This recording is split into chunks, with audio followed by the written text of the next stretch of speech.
یحییٰ بن بکیر نے بیان کیا، کہا کہ مجھ سے بکر بن مضر نے عفر بن ربیعہ سے بیان کیا، انہوں نے عبد الرحمن بن حرمز سے، انہوں نے عبداللہ بن مالک بن بحینے سے کہ نبی کریم صلی اللہ علیہ وسلم جب نماز پڑھتے تو سجدے میں اپنے دونوں بازوؤں کو اس قدر پھیلا دیتے کہ بغل کی سفیدی ظاہر ہو جاتی تھی۔ لیث بن سعد نے بیان کیا کہ مجھ سے جعفر بن ربیعہ نے اسی طرح حدیث بیان کی۔ صحیح بخاری حدیث نمبر 807۔ سلط بن محمد بصری نے بیان کیا، کہا ہم سے مہدی بن میمون نے واصل سے بیان کیا، انہوں نے ابو وائل سے، انہوں نے حذیفہ رضی اللہ تعالی عنہ سے کہ انہوں نے ایک شخص کو دیکھا جو رکوع اور سجدہ پوری طرح نہیں کرتا تھا۔ جب وہ نماز پڑھ چکا تو انہوں نے اس سے فرمایا کہ تو نے نماز ہی نہیں پڑھی۔ ابو وائل نے کہا کہ مجھے یاد آتا ہے کہ حذیفہ نے یہ فرمایا کہ اگر تم مر گئے تو تمہاری موت محمد صلی اللہ علیہ وسلم کے طریق پر نہیں ہوگی۔ صحیح بخاری حدیث نمبر 808۔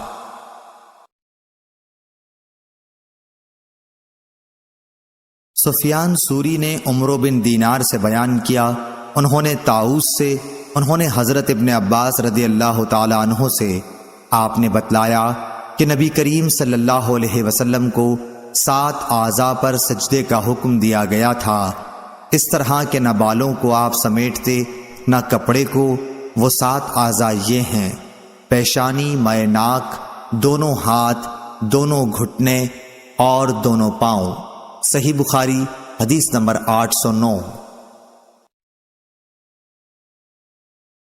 مسلم بن ابراہیم نے بیان کیا، انہوں نے کہا ہم سے شعبہ نے، انہوں نے عمرو سے، انہوں نے طاؤس سے، انہوں نے حضرت ابن عباس رضی اللہ تعالی عنہ سے، انہوں نے نبی کریم صلی اللہ علیہ وسلم سے کہ آپ نے فرمایا کہ ہمیں 7 اعضاء پر اس طرح سجدے کا حکم ہوا ہے کہ ہم نہ بال سمیٹیں نہ کپڑے۔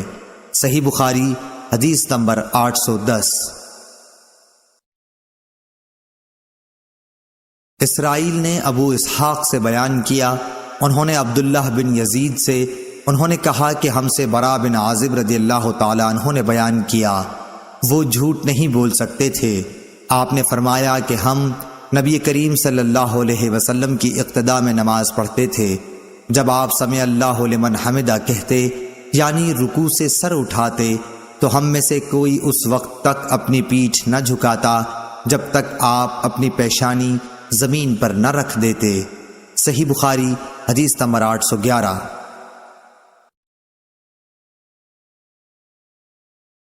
وہیب بن خالد نے بیان کیا، انہوں نے عبداللہ بن طاؤس سے، انہوں نے اپنے باپ سے، انہوں نے حضرت ابن عباس رضی اللہ تعالی عنہ سے کہ نبی کریم صلی اللہ علیہ وسلم نے فرمایا مجھے 7 اعضاء پر سجدہ کرنے کا حکم ہوا ہے، پیشانی پر اور اپنے ہاتھ سے ناک کی طرف اشارہ کیا، اور دونوں ہاتھ اور دونوں گھٹنے اور دونوں پاؤں کی انگلیوں پر، اس طرح کہ ہم نہ کپڑے سمیٹیں نہ بال۔ صحیح بخاری حدیث نمبر 812۔ ابو سلمہ بن عبد الرحمن نے بیان کیا کہ میں ابو سعید خدری رضی اللہ تعالی عنہ کی خدمت میں حاضر ہوا، میں نے عرض کی کہ فلاں نخلستان میں کیوں نہ چلیں، سیر بھی کریں گے اور کچھ باتیں بھی کریں گے، چنانچہ آپ تشریف لے چلے۔ ابو سلمہ نے بیان کیا کہ میں نے راہ میں کہا کہ شب قدر سے متعلق آپ نے اگر کچھ نبی کریم صلی اللہ علیہ وسلم سے سنا ہے تو اسے بیان کیجئے۔ انہوں نے کہا کہ نبی کریم صلی اللہ علیہ وسلم نے رمضان کے پہلے عشرے میں اعتکاف کیا اور ہم بھی آپ کے ساتھ اعتکاف میں بیٹھ گئے، لیکن جبریل علیہ السلام نے آ کر بتایا کہ آپ جس کی تلاش میں ہیں وہ شب قدر آگے ہے، چنانچہ آپ نے دوسرے عشرے میں بھی اعتکاف کیا اور آپ کے ساتھ ہم نے بھی۔ جبریل علیہ السلام دوبارہ آئے اور فرمایا کہ آپ جس کی تلاش میں ہیں وہ رات آگے ہے۔ پھر آپ نے 20ویں رمضان کی صبح کو خطبہ دیا، آپ نے فرمایا کہ جس نے میرے ساتھ اعتکاف کیا ہو وہ دوبارہ کرے، کیونکہ شب قدر مجھے معلوم ہو گئی لیکن میں بھول گیا، اور وہ آخری عشرے کی طاق راتوں میں ہے، اور میں نے خود کو کیچڑ میں سجدہ کرتے دیکھا۔ مسجد کی چھت کھجور کی ڈالیوں کی تھی، مطلع بالکل صاف تھا کہ اتنے میں ایک پتلا سا بادل کا ٹکڑا آیا اور برسنے لگا، پھر نبی کریم صلی اللہ علیہ وسلم نے ہم کو نماز پڑھائی اور میں نے رسول کریم صلی اللہ علیہ وسلم کی پیشانی اور ناک پر کیچڑ کا اثر دیکھا۔ آپ کا خواب سچا ہو گیا۔ صحیح بخاری حدیث نمبر 813۔ سہل بن سعد نے کہا کہ کچھ لوگ حضرت صلی اللہ علیہ وسلم کے ساتھ تہمت چھوٹے ہونے کی وجہ سے انہیں گردنوں سے باندھ کر نماز پڑھتے تھے، اور عورتوں سے کہہ دیا گیا تھا کہ جب تک مرد اچھی طرح بیٹھ نہ جائیں تم اپنے سروں کو سجدے سے نہ اٹھاؤ۔ صحیح بخاری حدیث نمبر 814۔ حماد بن زید نے بیان کیا، عمرو بن دینار سے بیان کیا، انہوں نے طاؤس سے، انہوں نے ابن عباس رضی اللہ تعالیٰ عنہ سے، آپ نے فرمایا کہ نبی صلی اللہ علیہ وسلم کو حکم تھا کہ 7 ہڈیوں پر سجدہ کریں اور بال اور کپڑے نہ سمیٹیں۔ صحیح بخاری حدیث نمبر 815۔ حضرت ابن عباس رضی اللہ تعالیٰ عنہ سے روایت ہے، انہوں نے نبی کریم صلی اللہ علیہ وسلم سے کہ آپ نے فرمایا مجھے 7 ہڈیوں پر اس طرح سجدے کا حکم ہوا ہے کہ نہ بال سمیٹوں اور نہ کپڑے۔ صحیح بخاری حدیث نمبر 816۔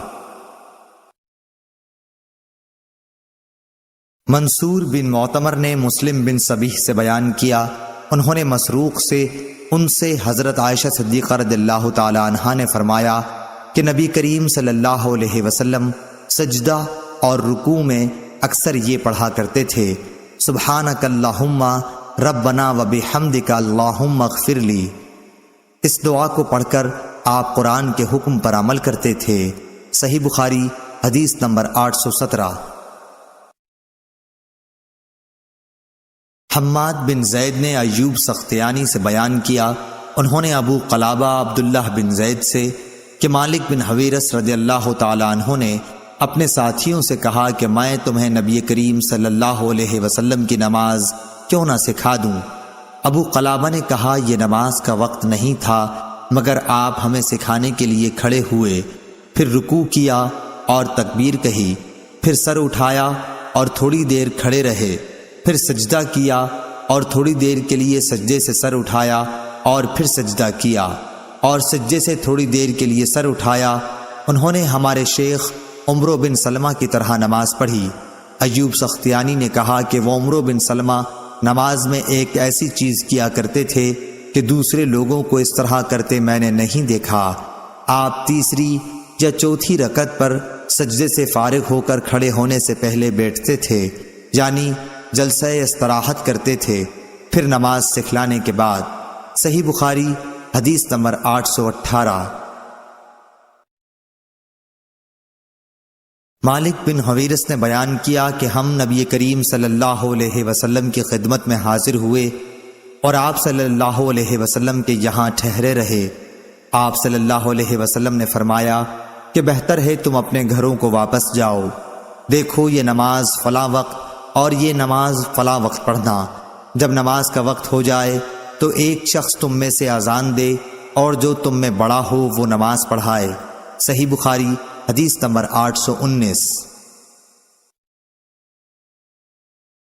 ابو احمد محمد بن عبداللہ زبیری نے کہا کہ ہم سے موصر بن قدام نے حکم عتیبہ کوفی سے، انہوں نے عبد الرحمن بن ابی لیلہ سے، انہوں نے برا بن عازب رضی اللہ تعالی عنہ سے، انہوں نے کہا کہ نبی کریم صلی اللہ علیہ وسلم کا سجدہ، رکوع اور دونوں سجدوں کے درمیان بیٹھنے کی مقدار تقریباً برابر ہوتی تھی۔ صحیح بخاری حدیث نمبر 820۔